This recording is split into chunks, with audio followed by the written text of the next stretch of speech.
So we've already seen one great way to visualize the covariation between two continuous variables.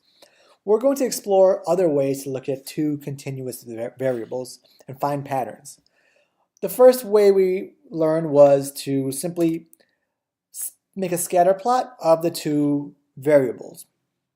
You can see a covariation as a pattern in the points.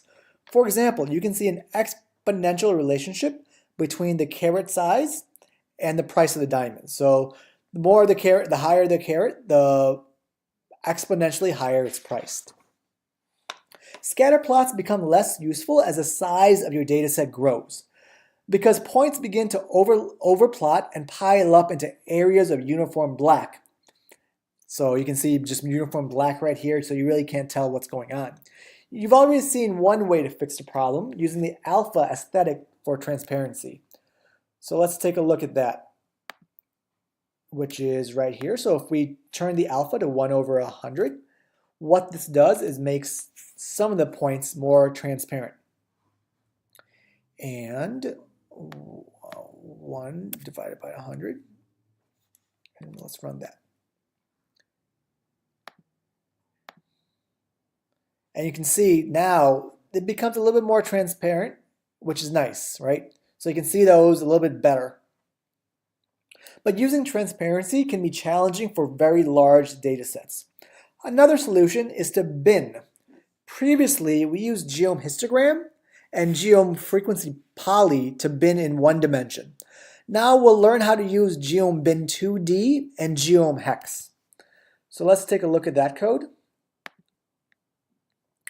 So you can see here's the geom bin in 2D, and then we also learned how to use geom hex. So first, we need to install the hex bin to use that. So we run that, and then it asks us to choose a mirror for the site. We're going to use Iowa because that's the closest to me. I live in Chicago. Hit OK, and it will go and download and install that package. Again, you rarely want to put install packages within the code, so I've commented it out.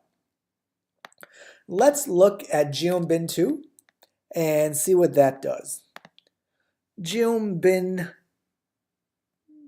2, I forgot the underscore between geom and bin. And let's see what that looks like. So it's a little funky and it's a little hard to see. So we can also use hexbin to see what's going on. So here's a relationship between caret and price.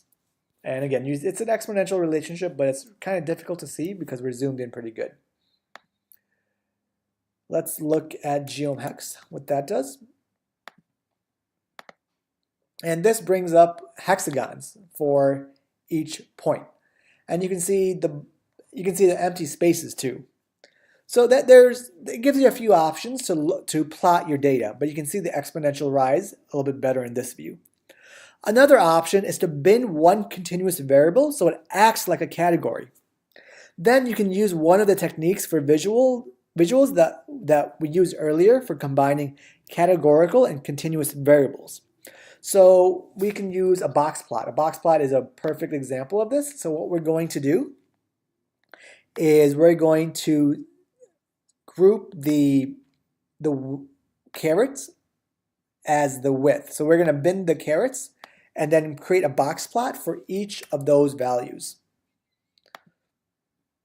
to look at the distribution. And so this gives you a much better view. So I mean, it's a little bit busy, but it shows that as the carets go up, the price goes up. And then it peters out at the top. And this is based on the median. What this doesn't show is that how many of your diamonds are low careted diamonds versus high careted diamonds. And you can see it squishes the point at the very end. So what we want to do is change the width of each box plot to show an approximation of how many points are within each bin.